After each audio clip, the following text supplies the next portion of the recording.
All right, let's see. Let's see if I am online. If you guys can hear me, if you can see me.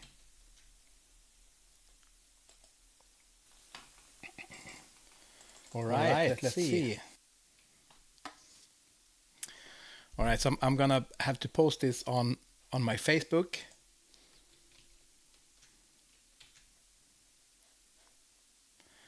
And everywhere to get people in. Yeah, I started a live stream. I've just started doing these things recently, so I'm still figuring things out. Yeah, so I started a live stream, and I accidentally ended it after like 1 second. Very, very unfortunate and silly, but here we are. So yeah, let's just get into it.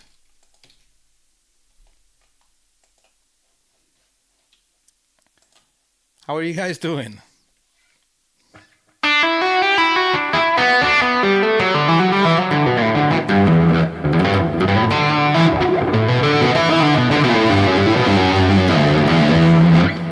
Yeah, you can hear my guitar, I hope. Loud and clear, someone writes. Diego, thanks, man. All right, so it's Tuesday. It's the 18th. It's the end date of the Guitar Messenger Scar Guitar Solo Contest, and what has happened is that we have decided to extend the contest with 1 week, one more week. And I think some people might think that this is a bit unfair or so. You know, if you already sent in your contribution, I'm sure you don't want to have extra competition, right? But I guess like here's what it is. It's like it's difficult to get to get traction these days on social media, to get people to notice what you're doing and so, and like the first couple of weeks we did run this for 3 weeks was the plan. Keep it nice and short. First week not a lot happened, which I mean it takes time for people to set things up to record a solo. Second week was a little bit more things happen, but in the just past few days we have seen a lot of entries. But more than that, we have received so many requests for the backing tracks. You had to send in your email to get the backing tracks and sign up to a mailing list and so on. So we have a lot of people who have downloaded the tracks, but they haven't submitted their entry.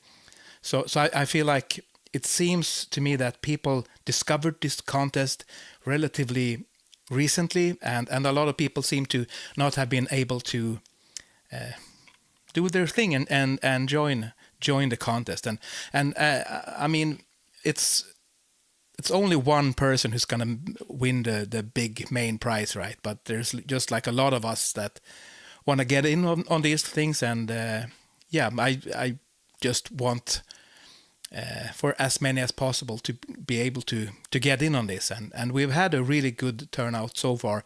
But I think another week we will see some more. I really hope that. And another thing is that we have just gotten ourselves a new sponsor, another sponsor. So for the contest, we have prizes from Neural DSP. They are giving away to the winner all of their plugins. All of the plugins, which is like a lot of good stuff. Lundgren Guitar Pickups, a set of custom pickups, the same set as I have in my guitar.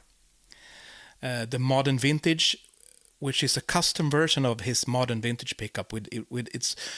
It's wired with a different material of wire, and it sounds really sweet and nice. And the single coil is a custom-made single coil that it's not in his like usual range of pickups. So it's really cool that he's made that for me, and now he's gonna make that for you if you win first prize. There's a goodie bag from Strandberg Guitars.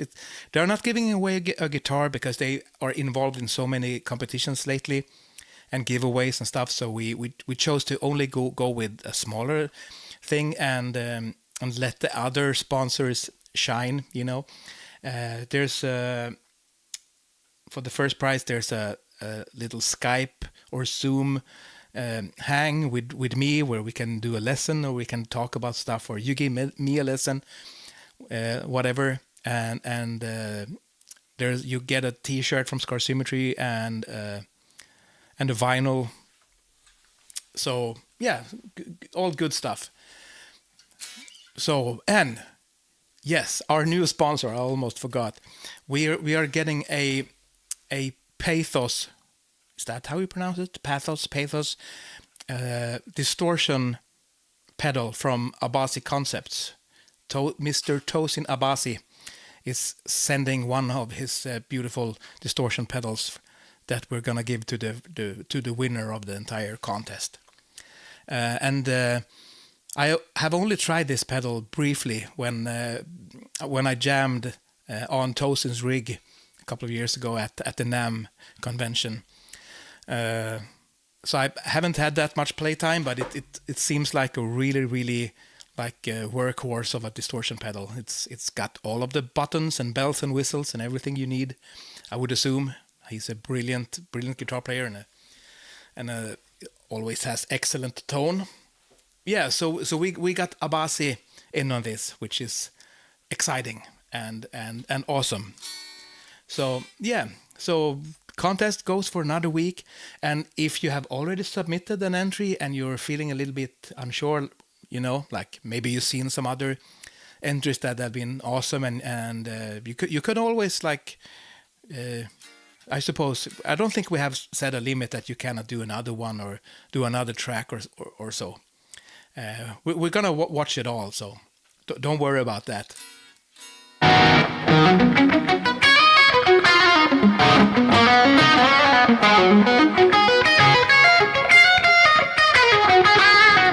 I'm actually running a Neural DSP plugin right now. I'm using the archetype Nolly. It's pretty rad for lead tones.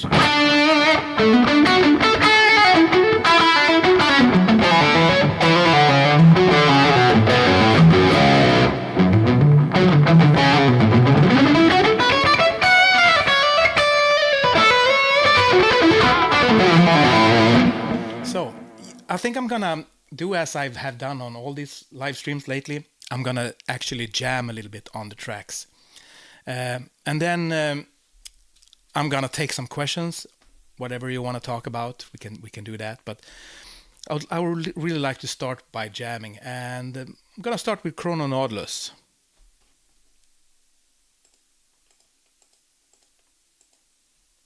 So let's see how that goes.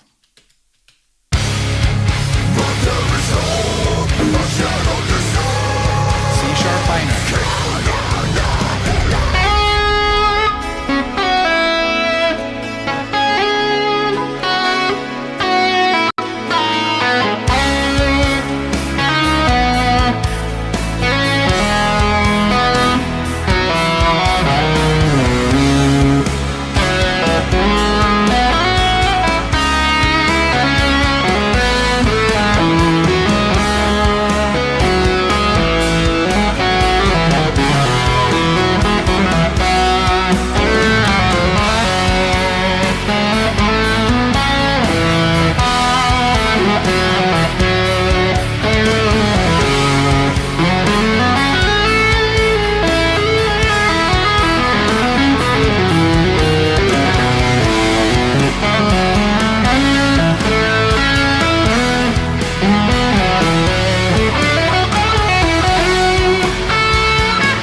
Yeah, and I've been streaming like almost every day for a week. I've been streaming on YouTube and on Instagram. Some days I've done both, and it's just a lot of fun. I'm really enjoying it. So now I'm gonna read some of your comments, see what you guys are talking about.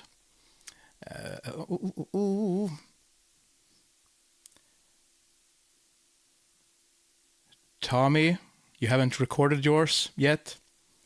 That might be lazy. I don't know much about your life. Maybe you are super busy and then you're not lazy. But you should definitely do something with this contest. It's so exciting to hear everyone's entries, to hear what other people like interpret my songs and my chord progressions and everything, and what kind of stuff that you choose to play. It's really exciting.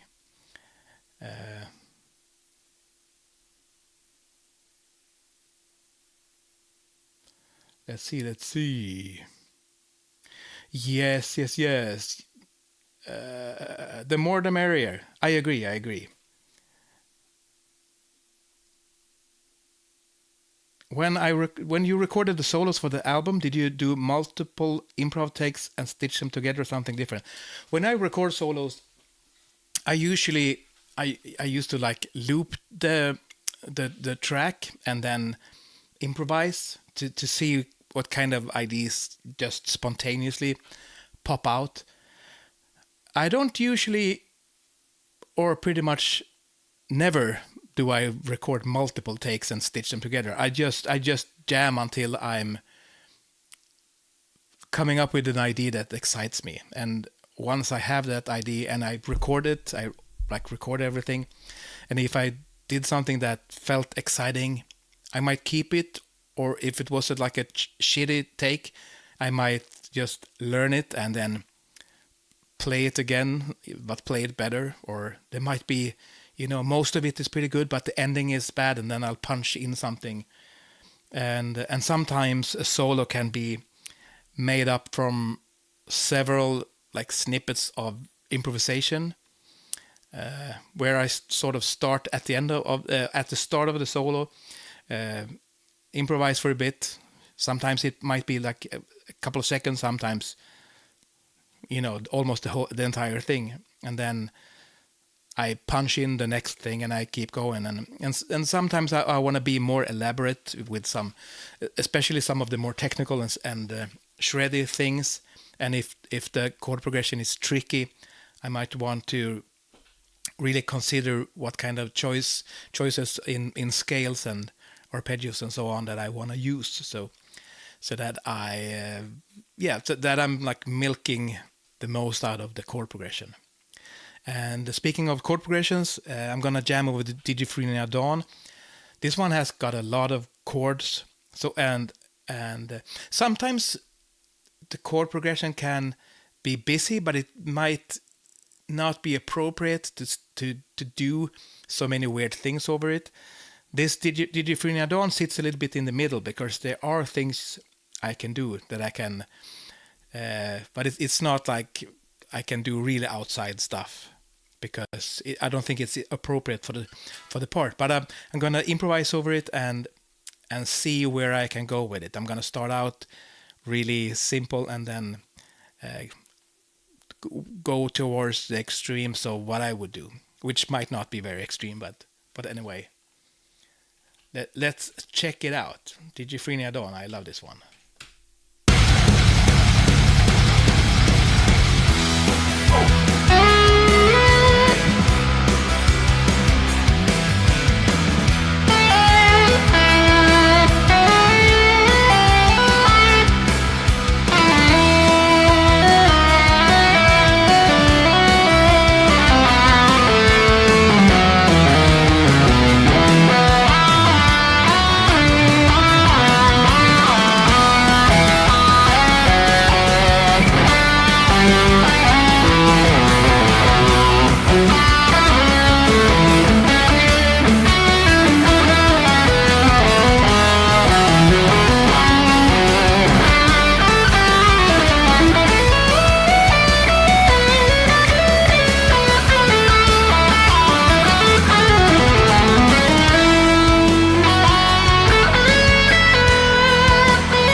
right, so I went a little bit silly there at the end, but why not? Why not?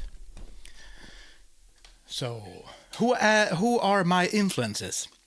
My number one influence is Alan Holdsworth, because he is just one of the greatest musicians of all time, and he happened to play the guitar.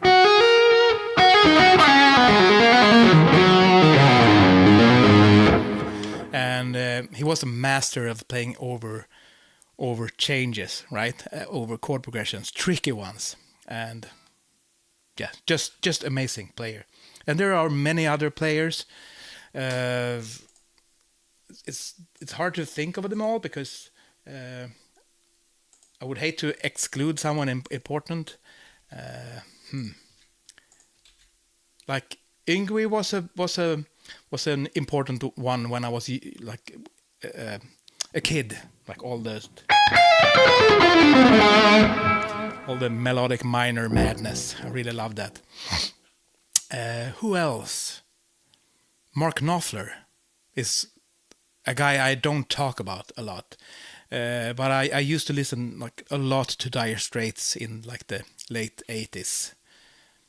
His guitar playing on the song Brothers in Arms is just so incredibly amazing. And he plays with little bit of gain, but he plays with his fingers, and he plays so incredibly soft at times, like.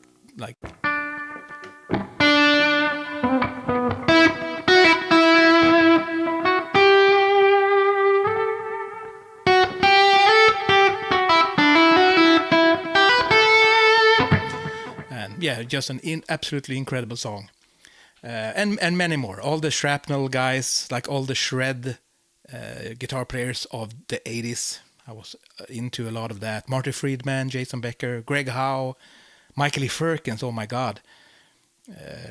Just tons and tons of brilliant players. Eric Johnson, Steve Vai, John Petrucci. Can I show you my guitar pick? There it is. It says my name. On the backside it actually says Meshuggah, my former employers. Dunlop, who makes these picks for me, a few years ago when I was still playing with Meshuggah, they made me picks for all the bands that I was touring with at the time: Symmetry, Nocturnal Rites, and Meshuggah. And they sent me like 1,000 picks of each, or even more. I can't remember, maybe 2,000 of each. So I had like tons of picks, and I was throwing them out like crazy at the shows. Played Prog Power US with Nocturnal Rites, and I had like a big bucket full of picks side of the stage. So in between songs, I just grabbed them by the handful and threw out in the audience, which was a lot of fun. But I threw so many out that I ended up with only having Meshuggah picks, because I suppose with Symmetry and Nocturnal Rites, it's more, the music is more kind of, you're engaging with the audience in a different way than with Meshuggah. And also in Meshuggah, I sort of try to find like my, how I would approach things like on stage, to not demand too much space, like being the fill-in guy. I didn't want to be like throwing out buckets of picks to people and try to look like I was the star or something, you know. But with Symmetry and Nocturnal Rites, being like the lead guitar player and having a lot of fun rocking out with the audience and stuff, I really went crazy about that.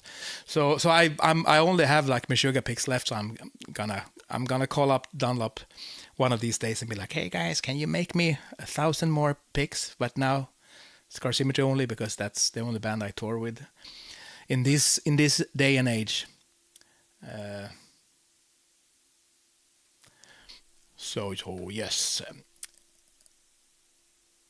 If you want to interview me for something, like, you either contact our record label, Nuclear Blast. They usually handle all of the promotion for us, or you contact our management. But you could also send me a DM on Instagram or Facebook or so, and we can see if we can make something happen. Let's see. Do I like the band Vildhjärta? I don't really have a strong opinion on them. I have heard them, but I haven't listened to them. If you know what I mean, I haven't spent enough time with them to have like an opinion. And even if I had, I wouldn't be like reviewing them like in this setting, unless they were already my favorite band, and obviously I would tell you. I think they sounded absolutely fine as far as I could remember, but I suppose since I didn't go back and listen a lot more, it probably wouldn't end up being a favorite band of mine. But I hear they are well respected and doing good. So good for them. And maybe I'll go back and listen to them now when you brought it up. A question about my guitar. What is the process to change frets when needed on that type of guitar? I wouldn't know. I have no idea. I've never changed frets on any guitar. The amount of like setup and guitar like work I do on my guitar is extremely limited. I change strings and that's it. You know, I've cleaned the fretboard one time and I hated it. So I leave all that kind of stuff to my guitar tech, who's much better at that than I am. So yeah, so refretting a true temperament guitar, I have no idea how they get the frets there in the first place.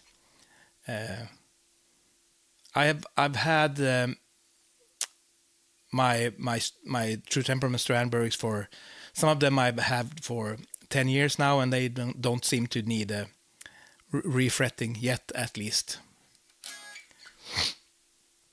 So someone's writing there. He's from Russia. He or she, don't know. I am from Russia, but why I cannot participate in the contest? That's not fair. I actually have no idea what kind of limits there are. Actually, I would hope that the entire world would be allowed, but so I don't know. I don't know what that is about, to be honest. Maybe try requesting the tracks again and upload them or something. Or is it something else? You don't have access to Instagram or something? I'm sorry about that. Who are you currently listening to? Today I've been listening to that new Jacob Collier song, and I love it. I love it. And I love everything by Jacob Collier. He's an absolute master at everything he does, and his music is so intriguing, but it's something that I really love about his music, which is like a really nice thing when this happens, and that is his music is, for me, it's like equally like intellectually stimulating and like emotion stirring. It really gets a lot of feelings going. His music is really like chock full of emotive stuff, and it tickles my brain and my imagination, and it's all wonderfully executed and produced, and it's just like the art at the highest possible level, and I love it.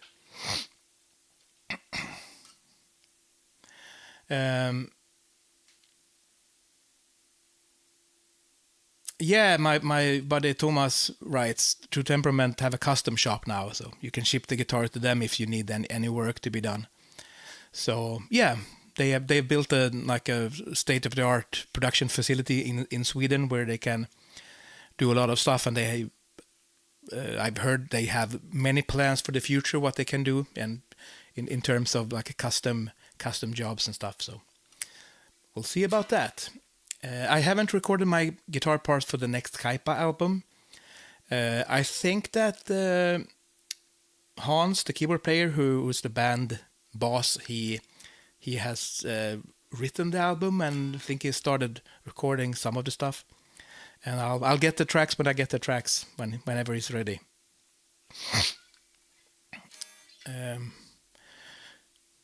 Yeah. Yep, North America. We have plans with Symmetry to come to North America. Like, things are in the works. We haven't been since 2016, which is a long time ago. Obviously, I had a few years when I was in the US several times with Meshuggah, and was there with Nocturnal Rites as well. But as we have now made our sort of comeback with Symmetry with the new album and everything, we are for sure like super excited about returning to North America. And like before I started playing with Meshuggah, I had it was a time when I was like sort of falling out of love with Symmetry. That sounds a bit sad, but I wasn't really feeling it for different reasons, and everything. It was so hard to do stuff and plan stuff, and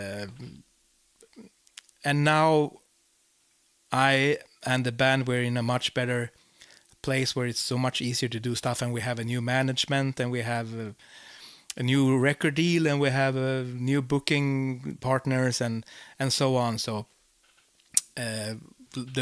the plan for the future, for the next bunch of years, is to do the band as much as possible and tour everywhere, come to as many places as is possible, and so on, and do many more albums. So and North America is definitely one of the priorities. We're doing Europe now, planning a lot in Europe because that's our main market. Makes sense to like really go for it as our main market as well, logistically. And then we're doing Japan in October, which is going to be beautiful. I love Japan. The food, oh my God, it's amazing. And then North America, and then we're gonna come to Australia and South America and the South Pole and Antarctica. What we're gonna come to the moon and play and so on. All right. Let's see what you're saying here in the chat. Montreal as well. Yeah, US and Canada. We are gonna come for sure. And I get a question about the solo album, and I've been wanting to do a solo album for a long time, and it's definitely in on my bucket list. And one thing that is worth mentioning is that the new Symmetry album and Phase 1, in a lot of aspects, these albums sort of, for me, they have been sort of solo albums, because I've been able to really like call all of the creative shots, many of them at least.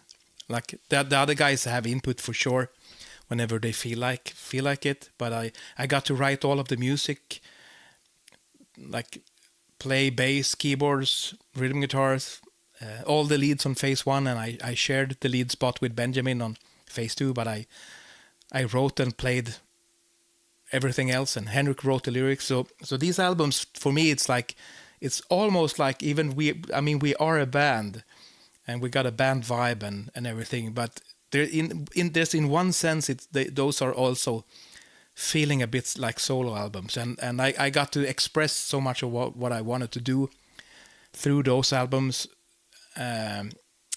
that I feel kind of fulfilled in a way. So when it's time to do a solo album, I want to do something else. Maybe no heavy rhythm guitars at all. Maybe do something, go somewhere else stylistically. But we will see. There are no plans for transcribing Symmetry albums.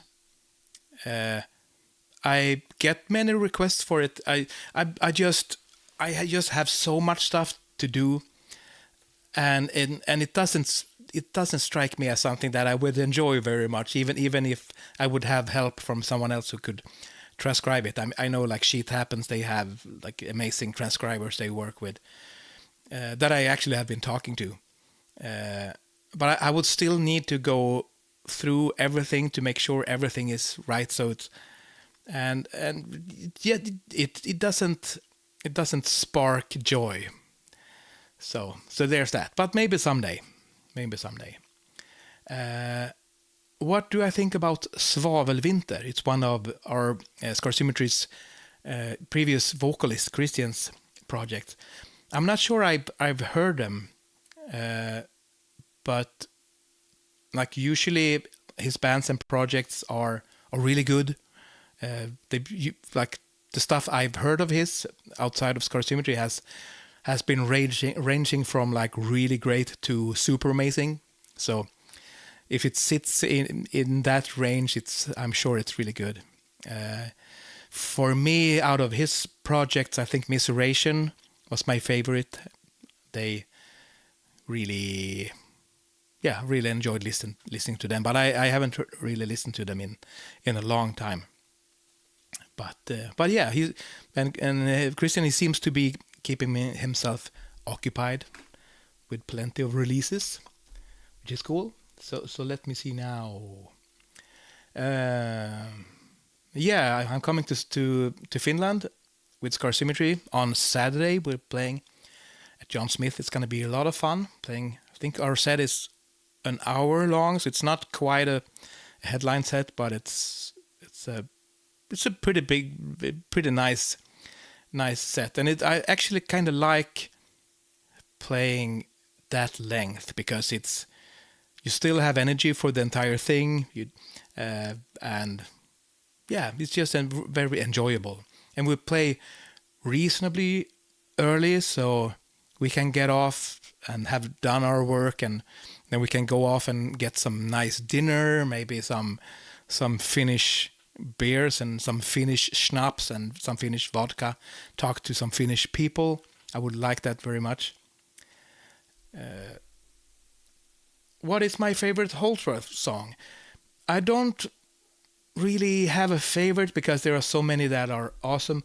I really like his songs on 16 Men of Tain.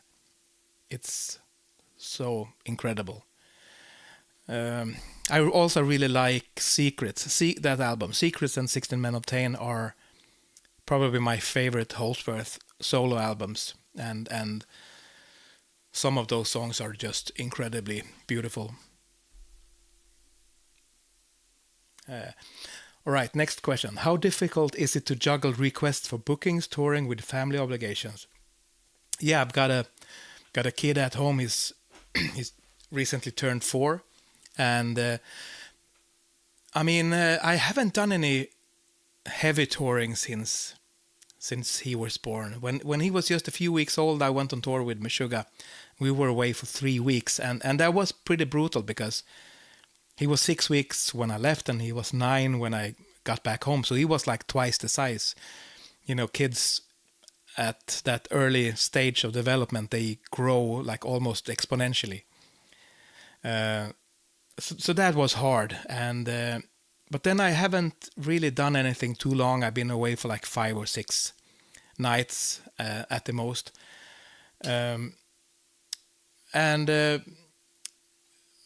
coming back now with Symmetry and making our comeback, and like as I talked about, we got a new management, booking agency, new record deal, all of these things set up, and we are really now like the masters of our own destiny, and we get to decide what we want to do. And there's been a couple of requests for us to do support slots for tours, like so to be able to tour with bigger bands, but we have I suppose unfortunately in a way we have turned those down so far, because I don't want to spend 4 weeks away from the family. So now we can do like we did a tour in Finland last year where we did like 4 or 5 shows. So we were gone for like 5 or 6 days, and then we get home for a few days, and then we go on to do the next thing, and that's really how we're gonna most of the time we're gonna set it up like that. maybe not do anything longer than like 2 weeks tops. If we go to North America, which is incredibly expensive with all the work visas and stuff, it makes no sense, like business wise, to only do a few shows. So probably we will have to do like 2 weeks at least to make it worth our while. So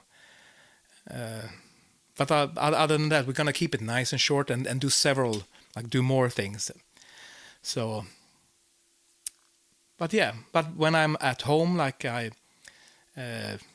now I can stream like I'm doing now, and my kid is sleeping, and sometimes he's at preschool, and I can do some work, and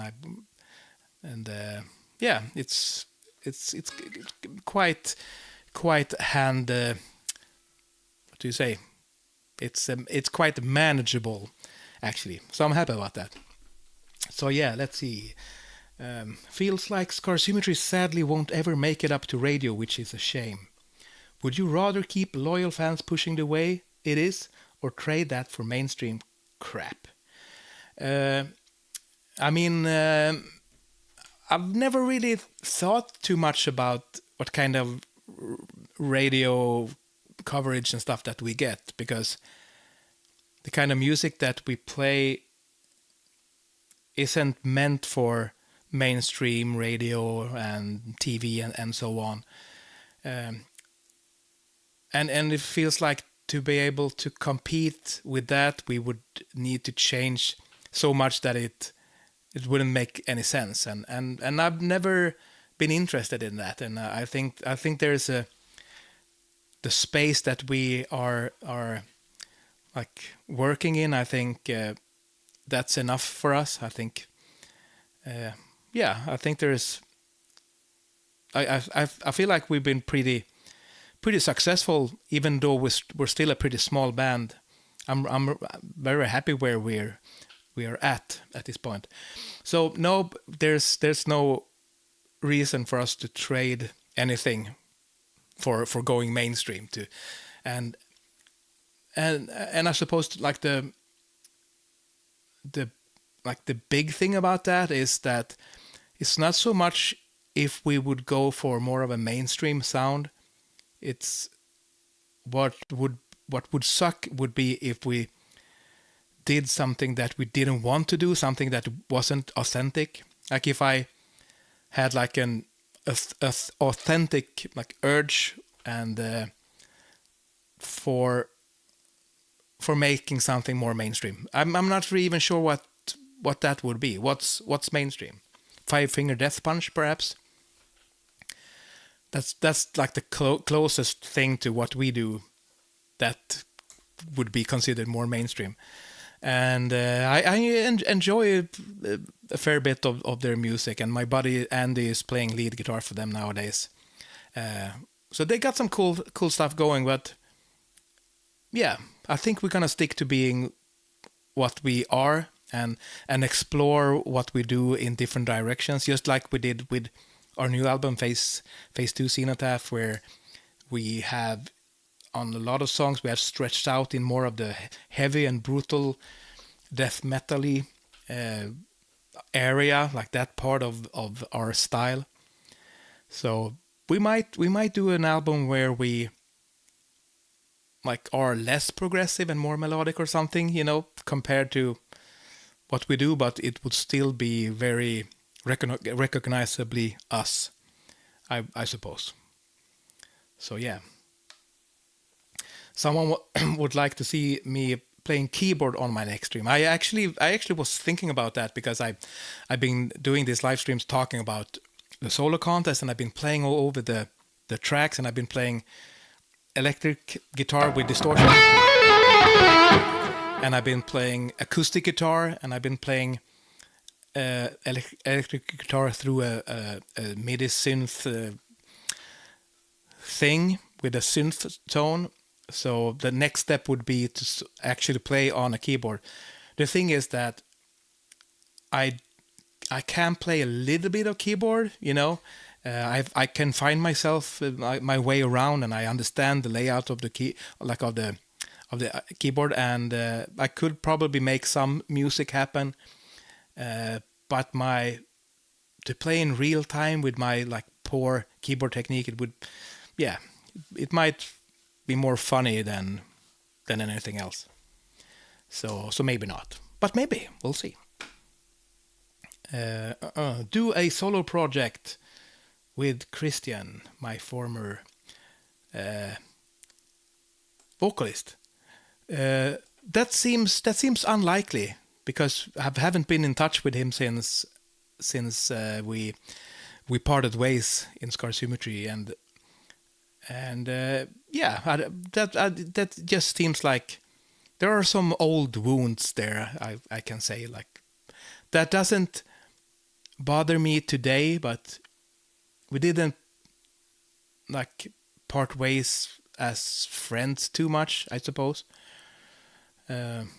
So I think it would be awkward for both of us. I do wish him all of the best sincerely, and I sometimes see it pops out up in my feed that he's recorded something, put out an album, and I sometimes listen to it, and it's always sounds amazing, and he's a great talent.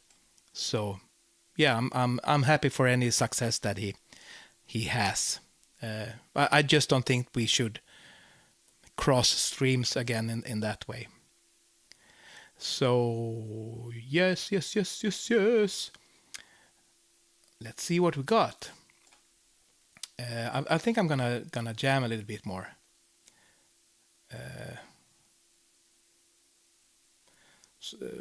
I'm getting asked about Kansas and Boston for influences. Boston is definitely not an influence because I haven't really listened to them at all. I know that they have a couple of very famous songs that I can't like think of right now. Kansas hasn't really been an influence either, even though I like the stuff I've heard with them. Funny thing is that a band that has been a tremendous influence for me, Symphony X. There's like Symphony X like influences all over my writing.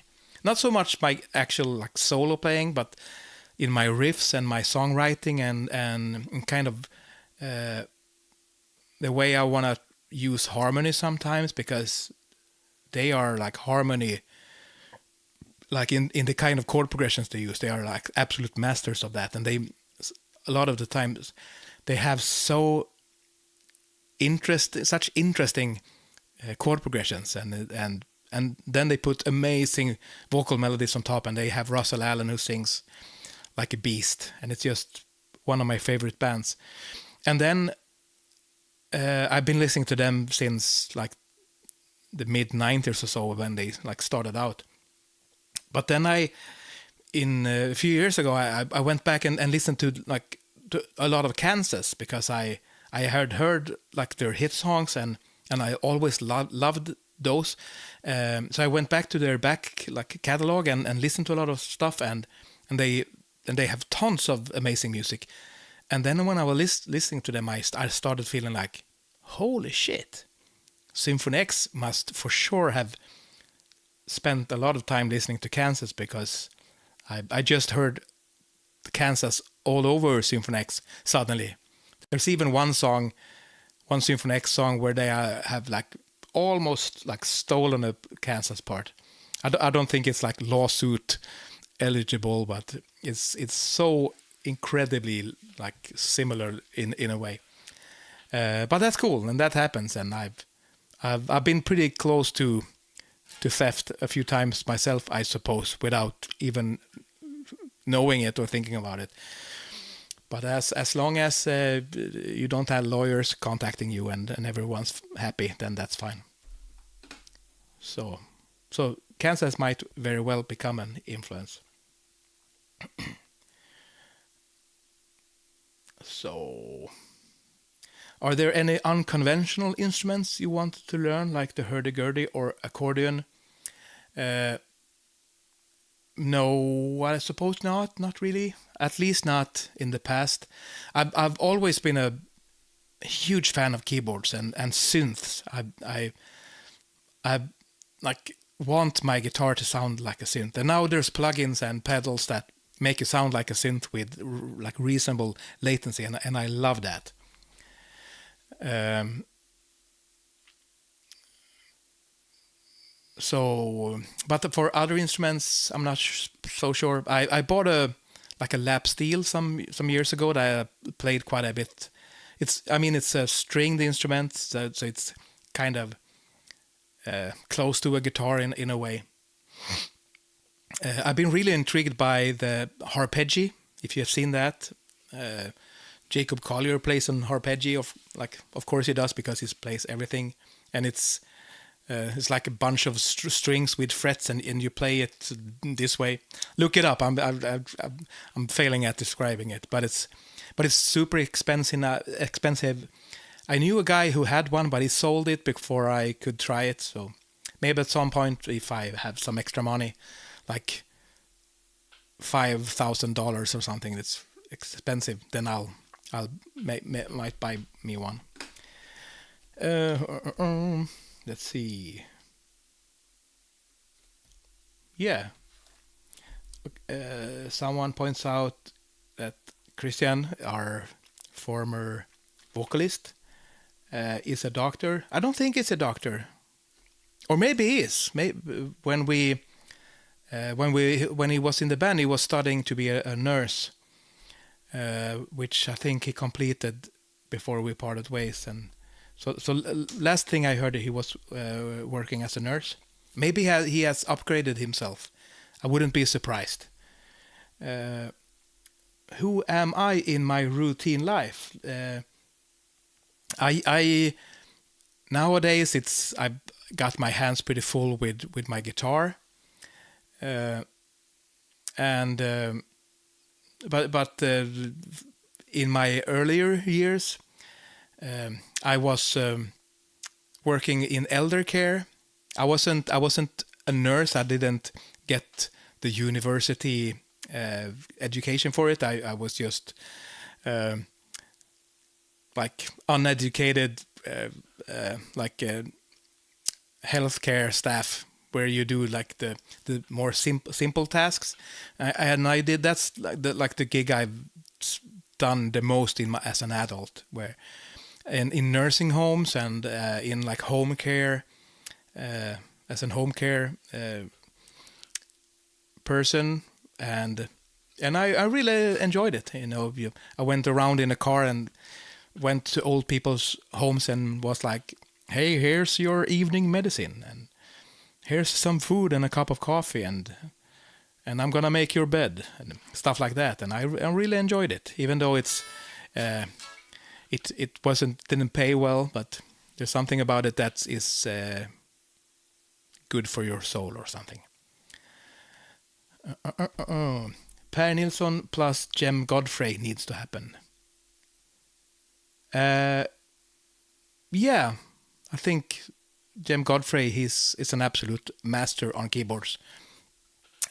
We've actually been in contact a little bit, texting each other and stuff. So, but there are no current plans for it. I'm a big fan of his band Frost. They are just amazing. So, what inspired me to start contributing vocals to the Symmetry albums? I suppose when we started touring, on the albums early on, we just layered vocals, and we did more and more of it for each album, and we went really crazy with it. So when we started touring with it, Jonas and I, we just had to start doing backups, and we had to do the best we could, and I wasn't really a singer at that time, so sometimes I made an absolute fool of myself trying to sing, but yeah, we tried our best to replicating the albums live, and I didn't sing on any backing vocals on those albums with Christian, but then when we got the new lineup together and we recorded, we were spending time in the studio, and I was doing most. I arranged most of the harmony vocals, because I wanted to be exactly what I wanted to be, and there was some stuff that I like showed Lars how to sing, and he did, but there were other parts where I was just like, I'm gonna try to sing it, since to save time, to just not have to teach him and he has to like remember exactly, especially with 3-part harmony. It can be really tricky, like how you do it, and some of the lines are not that obvious. So I just stood in front of the mic and sang it myself, and it turned out pretty good. We had to for sure go in and tidy things up with some pitch correction for a lot of it, and because I was still feeling like I was starting out doing vocals, and then I've done more and more of it, and at some point I used to hate my singing voice, and anytime anyone asked me to sing, I was like just singing in like a clown, high-pitched clown voice or something, like la, la, la, la, just making fun of myself instead of committing to like my own voice and actually trying to sing. But somewhere along the line, I started enjoying it, and I recorded myself, and I listened back, and I started to feel like there was something in my voice that I wasn't hating anymore, and suddenly it could be like a line here and there that I felt like, that actually sounds pretty decent, and then that's just what happened. And another thing that we discovered is when layering, like when Lars sings harmonies for his own lead lines, his voice is so like rich. It's so rich with overtones, like much more than mine or Christian's for that matter. And that's not to say that it's better or worse, but it's just a fatter kind of tone. There's just like more harmonics and like overtones in it, I suppose. So when he sings harmony, like 3-part harmony with himself, it's like almost gets too much because it gets too thick. So when he sang the lead and I put I sang 1 or 2 harmony lines along with it, it blended better. So I guess that's how that started. And now I am enjoying doing some lead vocals. I still feel like I'm a beginner, but I'm little by little I'm getting there, and I've been working on it.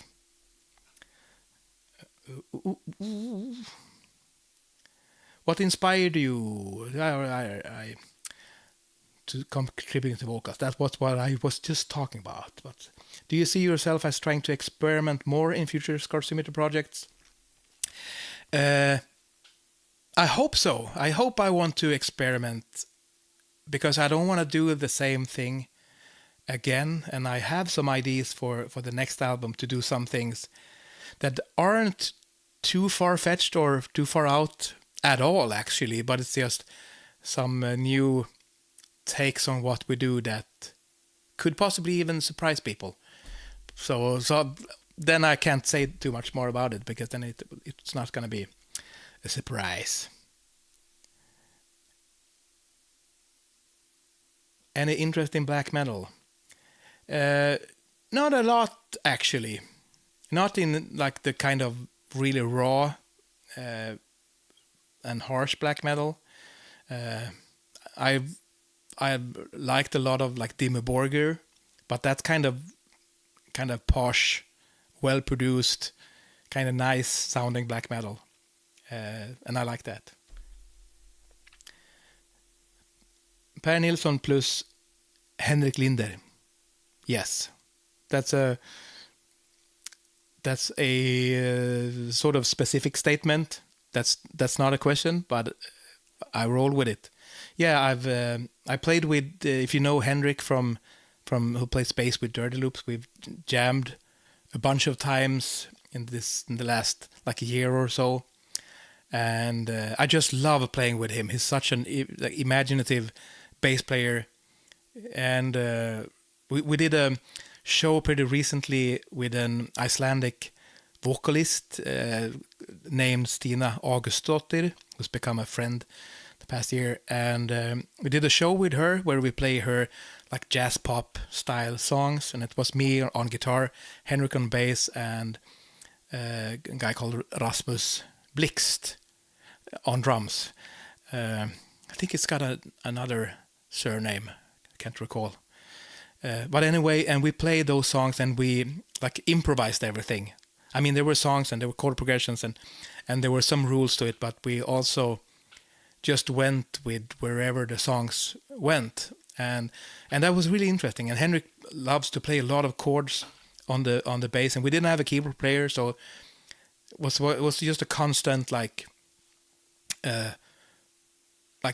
trying to find our places, and if we went down and played some low notes, I could like use all of the space, and then if he went up and played like a chord higher up on the bass neck, maybe I went with a superimposed something like the extensions on top of his chord, and it was just a lot of fun. So, and I hope to get to play with him and Stina and Rasmus, and we also did a show where we had Morgan Ågren as the drummer, and I love playing with him. So that was really interesting for me to sort of put myself in more of a jazz context, because I have some vocabulary for that, but I don't have much experience. So it's a lot of fun. Yes.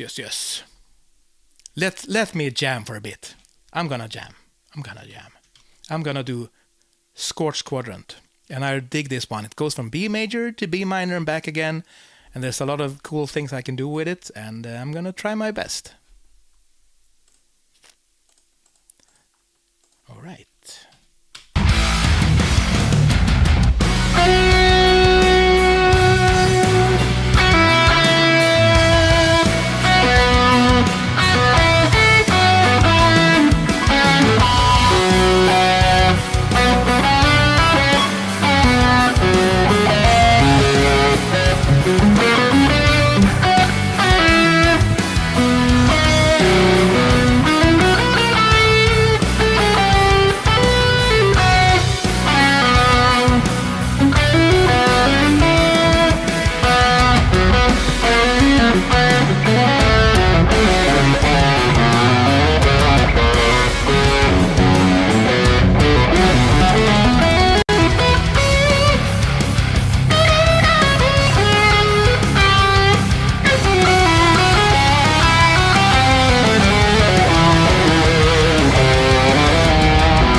Alrighty then.